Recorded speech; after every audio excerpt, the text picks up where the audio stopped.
FM Radio Kamunet Balarea. Baik mitra Cianjur FM, masih bareng Anita di kesempatan pagi hari ini di talkshow-nya barengan Basnas Kabupaten Cianjur. Alhamdulillah narasumber kita di kesempatan pagi hari ini sudah hadir. Ada Bapak Ustadz Budi Muhammad SPDI. Beliau selaku Kepala Bagian Pendayagunaan Basnas Kabupaten Cianjur. Kita sapa dulu. Assalamualaikum, selamat pagi, apa kabar? Waalaikumsalam warahmatullahi wabarakatuh. Selamat pagi semuanya. Apa kabar juga kami dari Basnas Kabupaten Cianjur.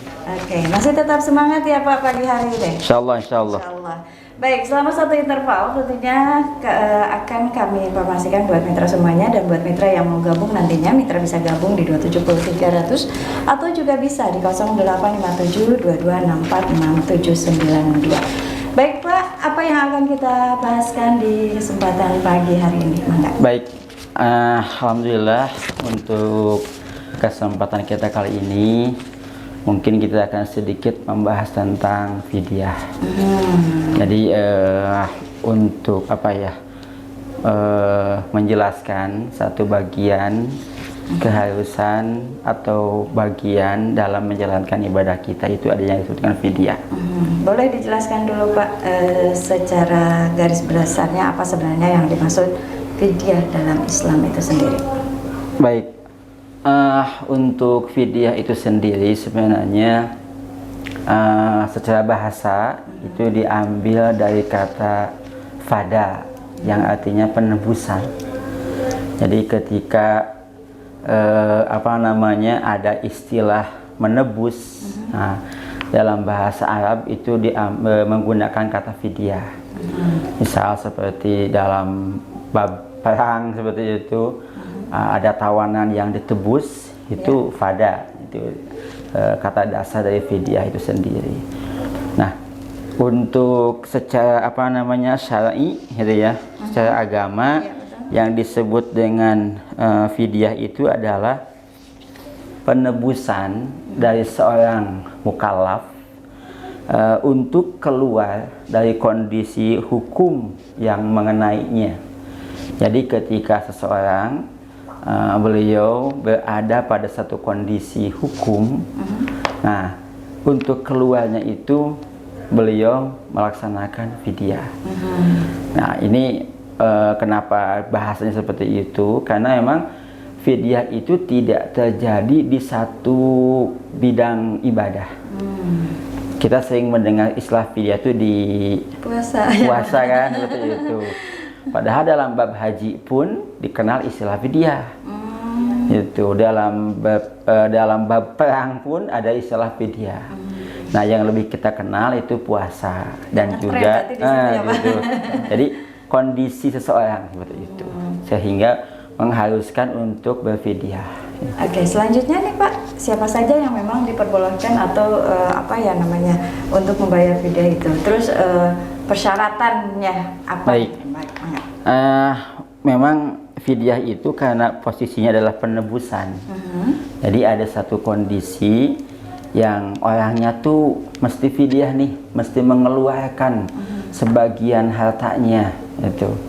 Nah, orang-orang yang harus melakukan fidyah itu adalah pertama orang yang sakit sehingga tidak bisa berpuasa. Jadi sakitnya itu bukan sakit yang sementara, bukan sakit yang ringan, tetapi sakit yang melemahkan dirinya sehingga tidak mampu dan tidak akan mampu puasa. Gitu. Jadi tiap tahun tuh beliau tuh tidak akan puasa seperti itu. Nah, itu menggantinya dengan fidyah. Jadi memang bisa otomatis mungkin ya Pak kalau kondisi seperti itu. Betul, karena kalau sudah dokter menyatakan ini jangan puasa ya, kalau puasa ini bakal tambah sakit, bakal tambah rusak tubuhnya seperti itu. Ya udah gitu. Maka beliau mengganti dengan fidyah itu. Seperti itu. Kemudian yang kedua adalah lansia. Orang yang sudah lanjut usia, dia sudah tidak mampu puasa lagi. Untuk puasa pun fungsi organ tubuhnya sudah tidak mengizinkan karena memang sudah ada yang terus masuk, atau mungkin memang fungsi organ tubuhnya menurun terus sehingga tidak akan kuat, maka tidak perlu puasa. Beliau melaksanakan dengan fidyah seperti itu untuk mengganti puasanya. Kemudian yang ketiga ialah wanita hamil dan yang menyusui. Ketika mereka kuat untuk berpuasa, tetapi mereka khawatir dengan janin. Kalau yang sedang hamil, beliau khawatir dengan janin yang dikandungnya. Kalau puasa nanti kekurangan nutrisi, tubuhnya lemah, bayinya juga jadi lemah, seperti itu. Nah, itu ada kekhawatiran itu. Atau mungkin yang menyusui. Kalau beliau berpuasa, nanti air susunya kualitasnya jadi rendah, nutrisinya tidak terpenuhi untuk bayi, maka beliau tidak puasa. Nah, jadi ada sisi mengkhawatirkan yang lain. Jadi bukan dirinya itu bukan gitu. Maka untuk ibu hamil yang seperti itu atau ibu nyusui seperti itu diwajibkan mengqadha puasanya dan membayar fidyah. Oh, jadi qadha dapat itu. Qadha harus, fidyah juga harus seperti itu. Karena memang beliau mengkhawatirkan yang lain. Seperti itu. Kemudian orang yang telat mengqadha saum. Jadi beliau itu menunda-nunda gitu, seperti itu. Sudah jelas tidak puasa di bulan Ramadan, sudah bulan Rajab, sudah bulan Sya'ban, masih juga tidak mengqadha lintas Ramadan. Nah, ketika lintas Ramadan masuk ke tahun berikutnya, maka ketika beliau mau mengqadha itu mesti membayar fidyah dari jumlah hari yang tidak puasa. Itu. Jadi ini mesti jadi perhatian kita bersama. Kalau ada qadha, itu segera selesaikan pada tahun yang sama. Jangan nyebrang tahun ya. Ya, jangan nyebrang ke Ramadan berikutnya. Itu. Ramadan ke Ramadan itu sudah ada waktu nih. Ya, betul, 11 bulan gitu saja seperti untuk mengqadha. Ini masih juga tidak melaksanakan lintas Ramadan, udah. Beliau mesti mengfidyah dan mengqadha saumnya. Seperti itu. Itu ada 4 orang yang harus melaksanakan fidyah. Iya. Baik, untuk hitungannya sendiri Pak, seperti apa Pak? Ketika misalnya, apakah untuk hitungannya sama antara yang sakit, lansia dengan yang tadi Bapak sebutkan tadi? Iya. Perhitungannya? Pada dasarnya sama. Semua sama. Jumlah harinya, kemudian dikalikan dengan 1 mud. Jadi ada satuan mud dalam agama, dalam fikih. Itu setelah dikonversi itu sekitar 0,6 kg. 0,6 kg itu berarti 6 ons. Seperti itu, 6 ons seperti itu. Nah, jumlah angka yang dihasilkan, maka itu yang dibayarkan dalam bentuk beras. Dalam bentuk beras ke fakir miskin. Itu. Jadi yang menerimanya itu harus fakir miskin, bukan yang lain. Bukan guru ngaji, bukan masyarakat, tapi fakir dan miskin. Nah, ini guru ngajinya, maaf misalnya miskin, yang masuk karena miskinnya. Jadi bukan karena guru ngajinya bukan. Ya? Atau mungkin juga bukan yang punya hutang misalnya, atau bukan. Kan dalam zakat itu ada 8 asnaf ya. Ada fakir, miskin, gharimin, sabilillah, ibnu sabil. Kemudian juga ada mu'allaf itu. Nah, itu tidak masuk, hanya 2, fakir dan miskin saja yang bisa menerima fidyah. Itu Pak, apakah bentuknya harus wajib yang tadi dalam beras atau mungkin udah sekarang mohon maaf ya Pak ya, kayak bayar zakat juga kadang sudah bayar uang aja, pakai uang. Nah, apakah untuk fidyah ini apa wajib pakai beras atau misalnya bisa diganti dengan uang atau yang lainnya? Ya. Kalau kita menggunakan mazhab Syafi'i, itu wajib dengan beras, wajib dengan makanan pokok yang di tempat orang yang tidak puasa dengan beras misalnya untuk kita, dan itu mesti mentah, jadi tidak boleh dipasak dulu misalnya gitu. Berasnya tidak boleh gitu ya, seperti itu. Jadi tapi mesti mentah seperti itu kalau dalam mazhab Syafi'i. Nah, ada yang membolehkan dengan uang itu menggunakan mazhab Hanafi.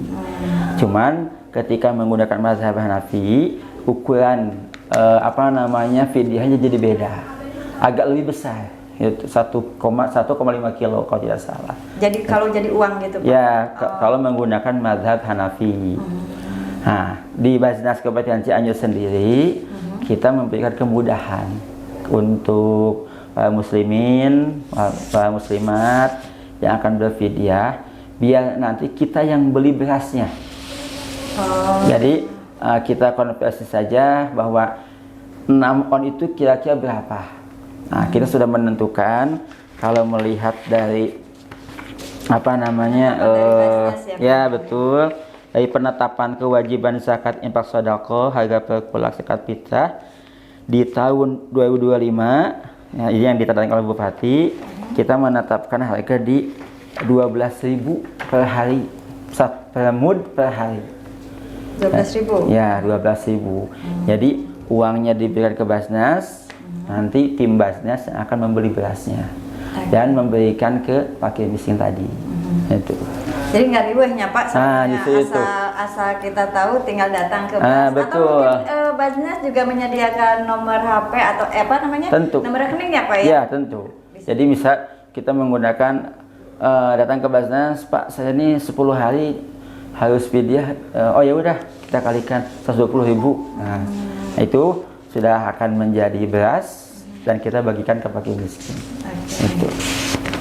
Sekalipun tetap mungkin ya Pak, kalau misalnya kebetulan dia tidak mengetahui bisa langsung juga, cuman syaratnya yang tadi fakir miskin betul, saja, betul, boleh betul. keluar dari itu. Betul, ya, tidak boleh keluar dari fakir miskin, jadi hanya dua fakir miskin. Kamu bari warginya Pak, kadang mohon maaf Pak, seperti itunya. Jadi memang tidak boleh saja ya Pak? Ya, karena memang astafnya cuma 2. Astaf itu yang berhak menerima itu bagian-bagian yang menerima cuma 2. Kadang-kadang kita itu kedekatan gitu ya yang digunakan, tetangga ini bagi aja ke tetangga semua. Nah, yang membagikannya tuh harus hati-hati. Ini fakir atau miskin? Bukan miskin, bukan fakir. Jangan gitu. Atau mungkin kita yang menerima karena beliau yang membagikan udah lelah gitu ya, udahlah siapa aja yang menerima gitu kan. Nah, ya kita menerima nih, aduh kita bukan miskin, jangan, kita berikan lagi ke yang miskin. Pak ini ada beras fidyah tadi ke saya tapi saya nggak berhak, buat saya silakan. Nah, jadi ada kehati-hatian seperti itu, karena kalau salah tidak sah, ini yang jadi agak repot. Nah, untuk menentukan miskin dan fakir itu ada kriterianya. Miskinnya versi itu ya Pak? Versi agama. Versi syariah. Ya. Kalau yang disebut dengan fakir adalah orang yang punya usaha. Yang pertama tidak punya usaha. Tidak punya usaha, dia tidak punya pemasukan sama sekali. Atau dia punya usaha, cuman dari hasil usaha yang dilakukan tidak mencapai setengah pun tidak sampai. Misalnya kebutuhan sehari itu 100.000. Nah, usaha yang dilakukan hanya mencapai angka 25.000. Sampai 50 pun tidak sampai. Nah, itu disebutnya fakir. Itu. Adapun yang disebut miskin adalah seseorang yang punya usaha tetapi tidak mencapai kebutuhan 100.000, tapi hasil usahanya hanya sampai di angka 60.000, 70.000, tidak mencapai 100. Nah, batasnya di 70 berarti ya Pak? Ya, yang penting belum mencapai kebutuhan utuh. Kebutuhan 100.000, 90.000 itu masih miskin. Kalau 25.000 itu fakir, karena setengah pun tidak sampai. Itu. Nah, biasanya kalau di Basnas untuk yang fakir kita memberikan santunan karena tidak punya usaha dan biasanya sangat lemah. Tapi kalau miskin karena punya usaha kita bantu dengan modal. Seperti itu. Oke.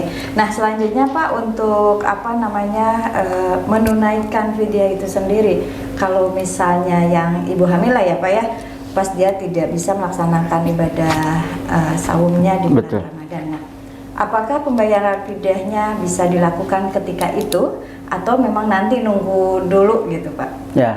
Setelah Ramadan gimana Pak? Kalau dari mazhab Hanafi kalau tidak salah, beliau menyebutkan bisa sebelum Ramadan.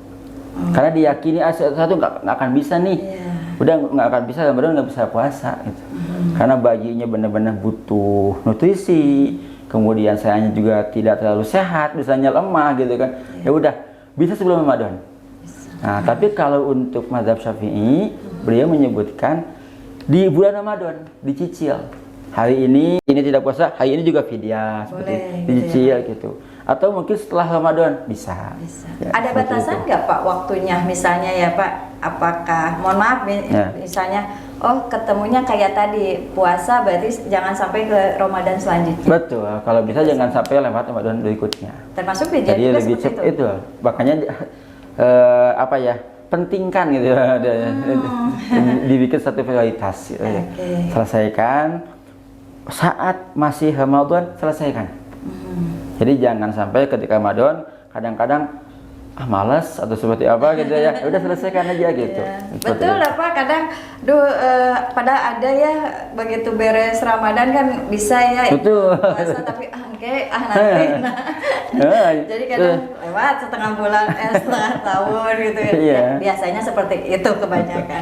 Oke, baik Mitra Cianjur FM, buat Mitra Cianjur FM yang mau gabung, Mitra bisa gabung di 270-300 atau juga bisa di 085722646792 atau juga ya TikToknya Cianjur FM.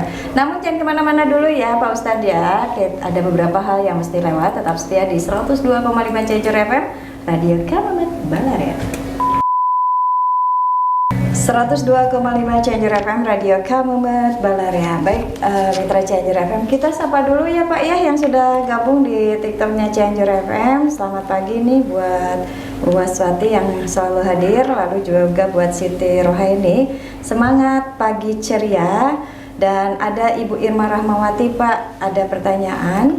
Siang Bapak dan Ibu, maaf mau tanya, kalau masih punya hutang saum yang belum dibayar, bagaimana hukumnya? Hatur nuhun. Boleh ya Pak? Mangga Pak. Baik, tadi saya ada terlewat sedikit. Orang yang wajib membayar fidyah itu juga terjadi ketika seseorang meninggal dalam keadaan memiliki hutang puasa. Jadi seorang meninggal kemudian memiliki hutang puasa, misalnya karena sakit, tidak bisa puasa, kemudian meninggal. Nah, itu pun kalau setelah sakit tidak mengalami sembuh, tapi tetap sakit sampai meninggal, sehingga memang tidak ada kesempatan untuk mengqadha, maka ahli warisnya harus membayarkan fidyah. Besarannya tetap sama, tidak ada kurang. Nah, jadi, kalau fidyahnya tidak dibayarkan, itu jadi hutang. Ya, kasihan nanti mayat-mayatnya, beliau tidak bisa membayarkan hutangnya. Jadi ahli warisnya harus membayarkan fidyah. Tapi kalau ada kesempatan sehat dulu, ada sebagian ulama menyebutkan tidak wajib membayarkan fidyah. Artinya itu menjadi tanggungan. Malah ada yang menyebutkan bisa misalnya nih seseorang sakit kemudian tidak ada kesempatan untuk sehat, kemudian beliau meninggal. Nah, itu ada yang menyatakan bisa dengan dipuasakan oleh ahli warisnya atau dengan fidyah. Nah, kebanyakan di kita itu dengan fidyah, membayar fidyah seperti itu. Jadi tetap ya Pak, eta mah wajib dah hutang teh nya Pak. Oh, iya. Seperti itu. Ya. Nah, kemudian untuk tadi pertanyaan dari Iya, Bu Irma. Bu Irma ya. Kalau masih punya hutang saum yang belum dibayar bagaimana hukumnya? Ya. Jadi kalau punya hutang saum itu harus segera dibayar. Jangan sampai lintas Ramadan ke berikutnya. Nah, jangan sampai waktunya mepet. Misalnya nih punya hutang 5 hari misalnya. Iya. Nah, belum juga dibayar puasanya sampai tanggal 24 Sya'ban. Itu kan 6 hari lagi Ramadan. Betul. Nah, itu harus segera itu. Kalau sampai mepet seperti itu. Jadi wajib, hukumnya jadi wajib gitu kan membayarnya. Sebelum itu masih ada kesempatan. Misalnya tidak hari ini, mungkin minggu depan, karena emang sampai titik Ramadan berikutnya masih panjang. Itu mungkin seperti itu. Tapi kalau sudah mepet, sangat mepet, itu segera itu. Jadi wajib itu. Wajib gitu. ulah nyebrang tahun. Iya betul itu. Jadi repot nanti kalau bang seperti itu. Oke. Itu ya buat Ibu Irma Rahmawati. Selanjutnya nih Pak dari Mama Habinaya. Assalamualaikum, izin bertanya, pidyah sama pijah sama enggak Pak? Terima kasih.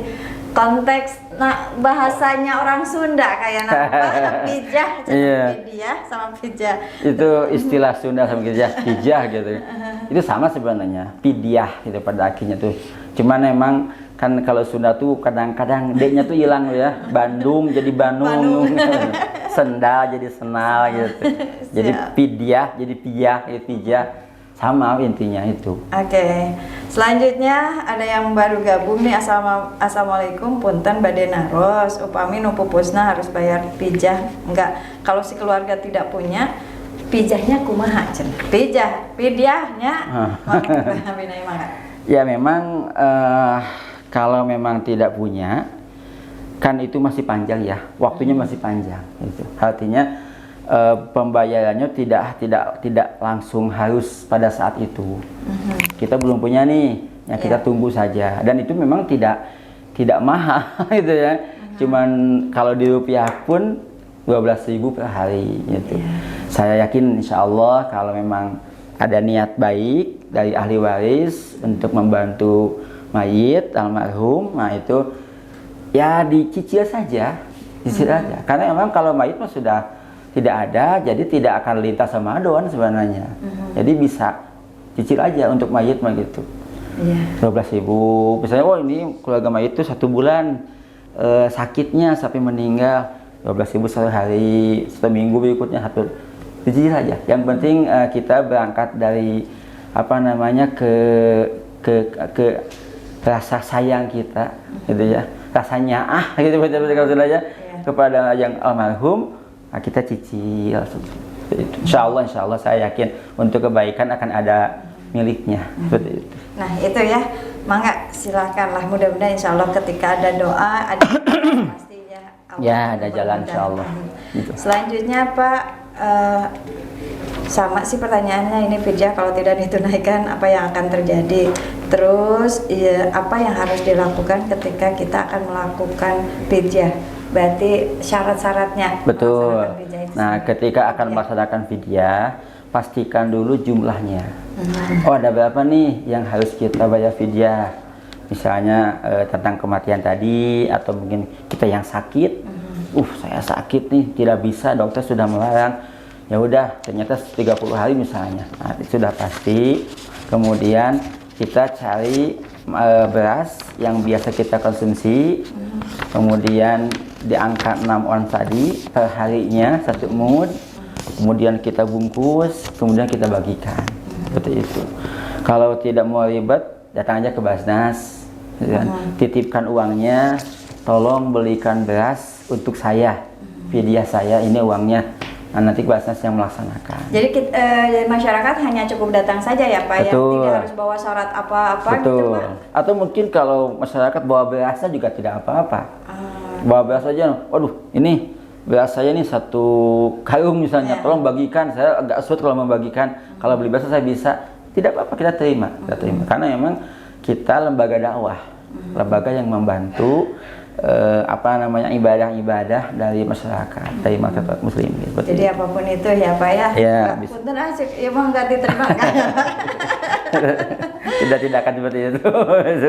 Oke, baik, terima kasih ya buat yang sudah gabung. Nah Pak, ada lagi dari sini nih Pak. Dari Putri, Assalamualaikum Pak.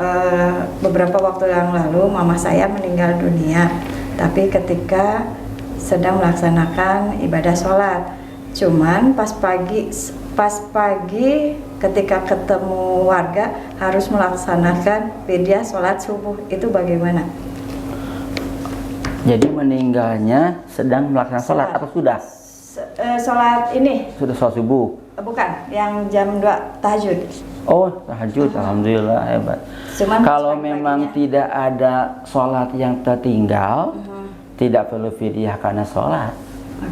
Misalnya yang meninggal itu sudah selesai sholat maghrib misalnya, kemudian atau mungkin sholat isya lah ya, kita ambil sholat isya, kemudian jam 2 meninggal, artinya tidak ada waktu sholat yang tertinggal, semua dilaksanakan, maka tidak perlu fidyah.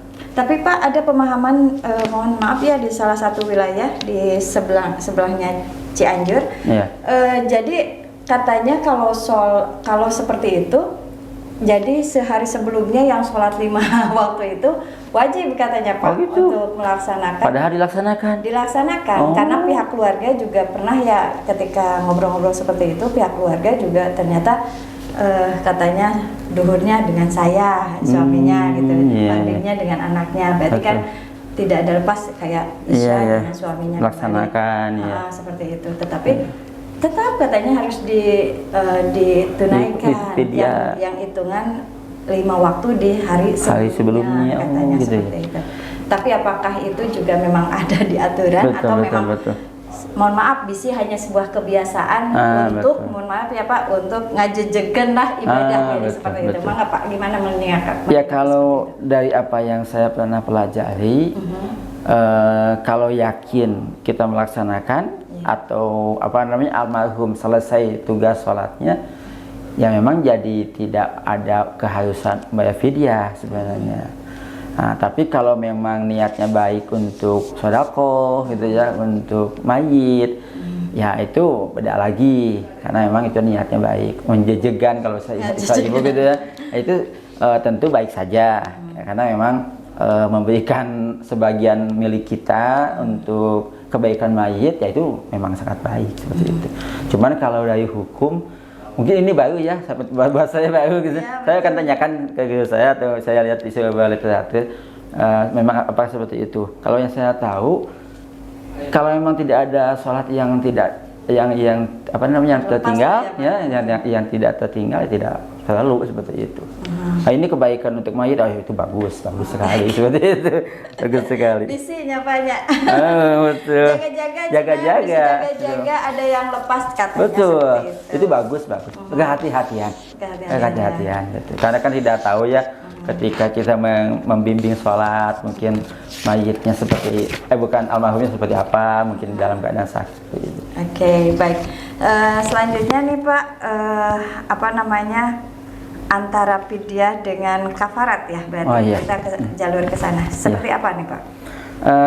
Untuk kafarah dan fidyah itu memang sebenarnya hampir sama, itu penebusan. Cuman kalau dilihat dari bahasa, itu fidyah itu kan dari wafda yang artinya penebusan. Adapun kafarah itu dari kafarah yang artinya menutup, itu menutup. Makanya kita menyebut kafir itu hatinya tertutup seperti itu. Nah, kafarah itu lebih kepada menutup kesalahan yang dilaksanakan, gitu. Seperti apa nih Pak? Nah, sehingga ada sebagian guru yang menyebutkan bahwa kalau fidyah itu posisinya adalah uzur syar'i. Uzur syar'i itu ialah hal-hal yang dimaafkan oleh agama ketika tidak melaksanakan tugas. Seperti kalau puasa tuh karena sakit yang tidak bisa sembuh, gitu kan, karena sudah lansia, karena memang apa namanya seperti itu. Nah, adapun kafaroh itu posisinya ada yang menyebutkan karena kesalahan yang disengaja. Apalagi kalau dikaitkan dengan ibadah saum. Karena di ibadah saum pun kan ada kafaroh. Gitu ya. Kafaroh yang terjadi adalah ketika seorang suami dan istrinya tuh berhubungan badan di bulan Ramadan, di siang hari bulan Ramadan seperti itu. Nah, itu wajib melaksanakan kafaroh. Nah, kafaroh yang dimaksud itu ada 3. Seperti apa? Ada tiga tahapan. Tahapan yang pertama adalah memerdekakan abid, memerdekakan budak belian. Nah, yang kedua adalah berpuasa selama 2 bulan terus-terusan tanpa batal sedikit pun, dan kalau batal harus diulang lagi. Seperti itu, harus diulang lagi, dari nol lagi gitu. Kalau batal itu diulang lagi gitu. Dan yang ketiga adalah memberikan kepada 60 fakir miskin, di mana setiap fakir miskinnya diberikan 1 mud. Nah, itu kafaroh untuk puasa. Jadi agak lebih berat dibanding dengan fidyah seperti itu. Nah, cuman yang harus diperhatikan untuk kafaroh dengan jima tadi, dengan berhubungan badan tadi, suami istri, di ketika siang di bulan Ramadan, yang kenanya itu hanya suaminya. Istrinya tidak. Istrinya tidak wajib melakukan tadi, hanya qada saja 1 hari kalau istrinya. Nah, kalau suaminya baru dia kena oleh hukum kafarah tadi. Kenapa? Karena istrinya itu beliau keburu batal dengan masuknya benda duniawi ke lubang yang ada di tubuhnya. Jadi sebelum masuk ke bagian jima, nah istrinya sudah keburu batal. Itu. Nah, untuk suaminya itu sudah belum batal, tapi batalnya oleh jima tadi. Itu. Jadi dia harus melaksanakan kafarah. Dan ini bukan pilihan. Jadi bukan pilihan. Saya mau ngambil yang ini aja, tidak bisa. Oh, jadi 3-3-nya wajib, Pak? Bukan, tapi coba dulu yang pertama. Coba dulu yang pertama, yang memerdekakan budak belian. Yakin sekarang tidak bisa, tidak ada kan dokumen itu, tidak ada. Tidak ada lah ya. Tidak ada, memang tidak ada. Kalau sekarang itu semuanya orang itu merdeka. Jadi kalau ada negara yang dijajah, itu menjajah orang merdeka, itu zalim, bukan jadi abid, bukan. Nah, jadi yang kedua dulu, puasa dulu 2 bulan. Dicoba dulu seperti itu. Berarti ada batasan, puasa 2 bulan gagal, balikan deh gitu. Coba dulu, gagal lagi, coba dulu, gagal lagi. Kalau memang saya tidak bisa, barulah yang ketiga. Yang 60 mud itu kepada 60 fakir miskin. Jadi jangan langsung ke fakir miskin. Jangan yang nyari yang gampang ya, Pak. Betul. Ya, hitungannya gampang lah. Gampang, itu paling mudah sebenarnya. Ya. Kenapa? Karena memang tahapannya tuh harus dijalani. Itu. Ya. Beliau mengatakan gini, saya hilaf, saya berjima dengan istri saya seperti ini, saya mau bayar untuk 60 fakir miskin, ini uangnya. Kata saya, sudah mencoba dulu saum yang 2 bulan belum? Belum. Nah, coba dulu. Pas saya pekerja, gitu. Saya kerja 1 bulan pun saya tidak kuat, apalagi yang 2 bulan. Tapi kan belum dicoba. Coba dulu. Nah, itu mesti seperti itu, gitu. Kewajibannya harus coba dulu, gitu. Emang dia agak marah sama saya waktu itu. Marahnya mau saya. Habis itu pada iya gitu, pada saya gitunya. Iya, Pak, cetek aturan seperti itu, dicoba dulu. Kalau yakin memang tidak mampu, tidak kuat, gagal lagi, ya kita di option ketiga. Bukan option mungkinnya tahap ketiga gitu. Nah, itu memang seperti itu keharusannya, seperti itu. Oke. Jadi itu ya, sekalipun mungkin awalnya memang suami istri nggak apa-apa, tapi melakukan di waktu siang yang hari tidak bulan tepat puasa, mah betul. ya balik lagi ya jadi Betul, kafarat Mak. bagi Sehingga waktu. kadang-kadang tuh dulu para orang tua tuh menikahkan tuh tidak di Sya'ban. Kalau menikahkan anaknya tuh jangan di Sya'ban gitu, jangan di dekat Ramadan gitu. Atau mungkin jangan juga di Ramadan, bukan jangan, lebih kepada hati-hatilah. Kebanyakan tuh di Syawal gitu kan, masih jauh nih ke Ramadan seperti itu. Atau mungkin di Ini bulan kan haji masih, gitu kan. masih anget-angetnya Oh bener iya Pak gitu. Ustadz. Pala lawa gitu. Jadi jangan di Ramadan lah kalau nikah gitu. Bukan jangan, tapi kehati-hatian saja. Oke.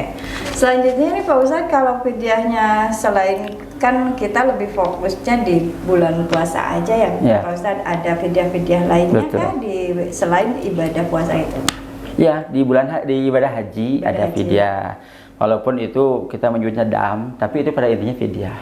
Kemudian juga di bab perang, di perang itu ada fidyah. Ketika kita menebus tawanan muslim yang ditawan oleh kafir misalnya, kita tebus, itu fidyah. Seperti itu. Untuk membebaskan saudara kita yang ditawan, itu fidyah.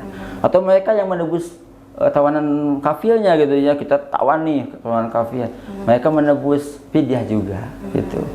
Ada dalam kisah dulu ada tawanan perang di zaman Rasulullah yang mereka tuh mau menebus dirinya untuk lepas dari muslimin. Kata Rasulullah, nggak apa-apa, bisa keluar, tapi bayar dulu tebusannya.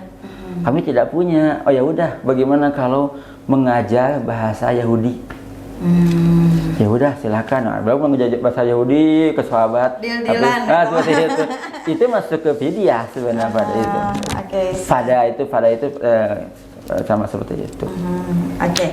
Baik, ada yang sudah baru gabung kayaknya ini Pak Ustadz. Assalamualaikum Bapak Ibu, izin bertanya dari Ibu Sri Ratnawati yang meninggal keluarganya yang wajib bayar pijah keluarganya.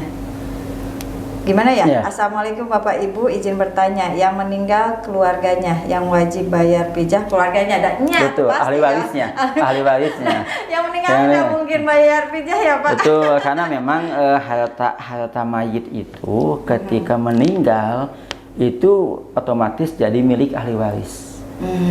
Jadi milik ahli waris.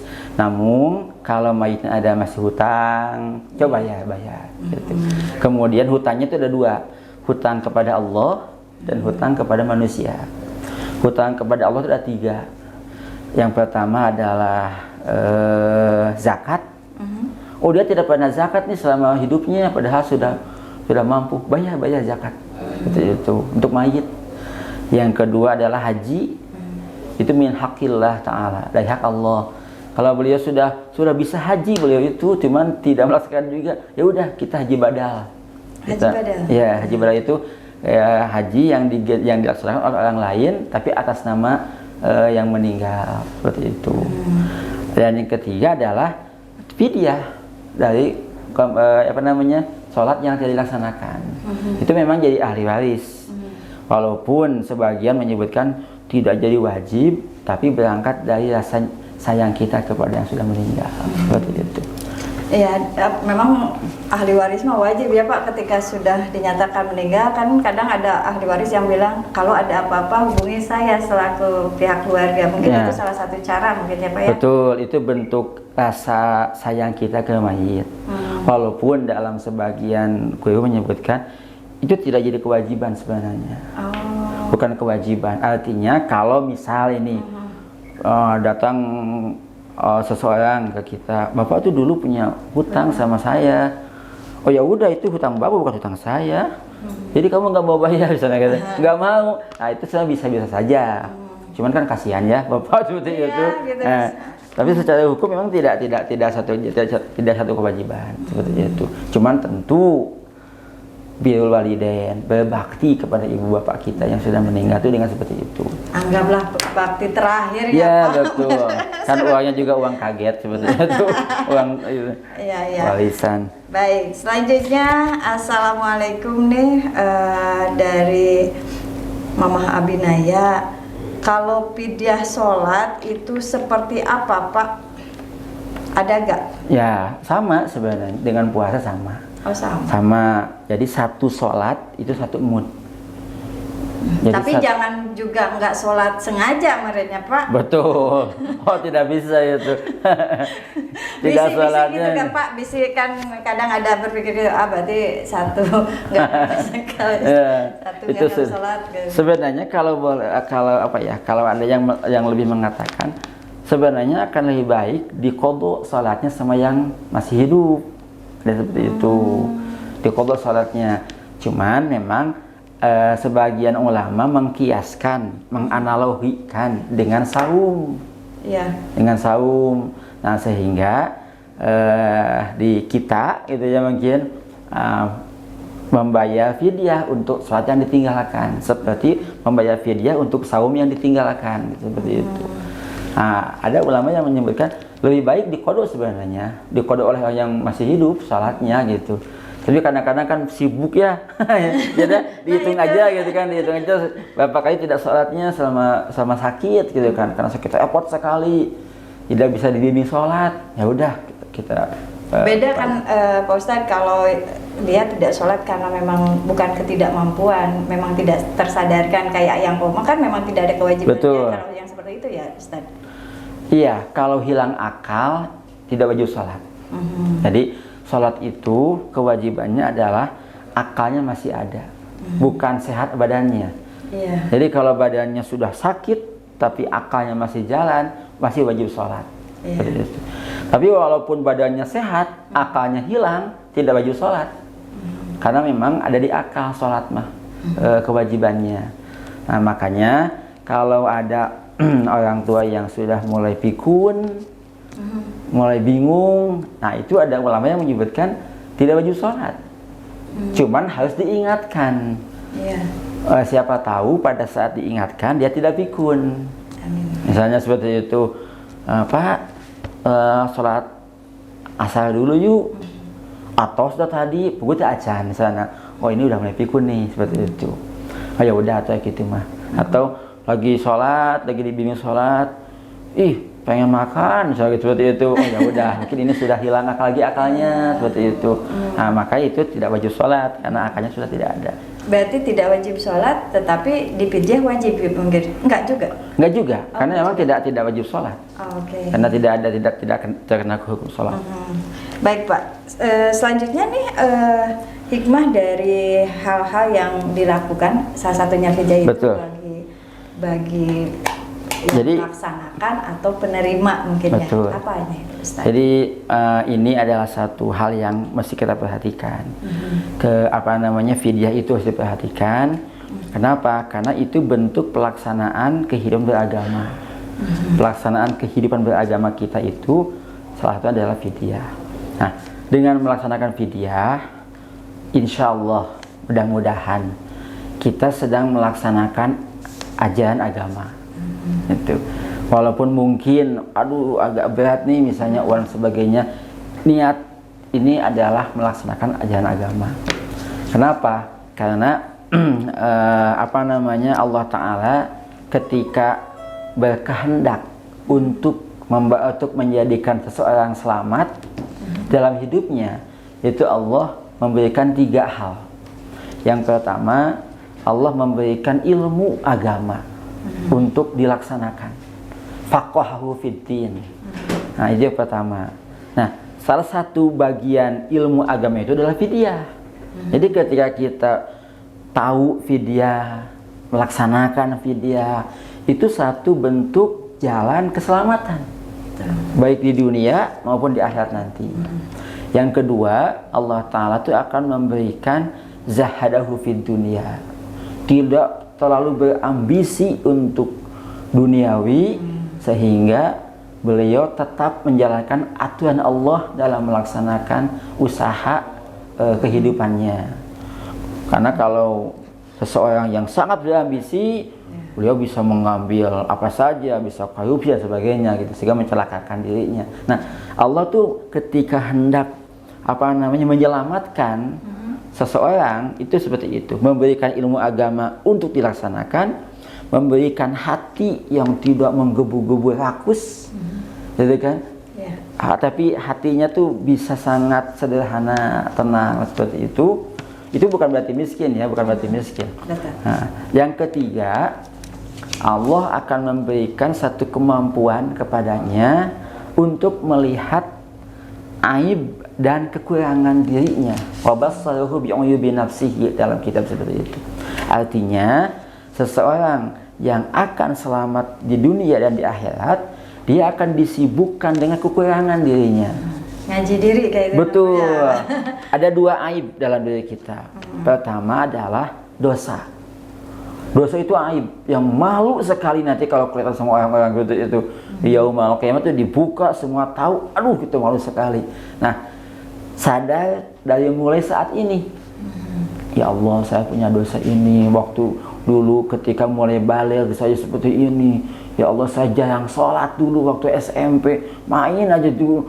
Ya Allah, saya SM masuk, itu terbuka, itu seperti itu. Sehingga apa? Ada satu kekuatan untuk tobat. Sholatnya kita qadha, saum dulu tuh, aduh ya Allah, satu batal seperti itu. Ya qadha hari ini qadha seperti itu, seperti itu ya. Nah, kemudian yang kedua adalah aib itu akhlak yang tercela.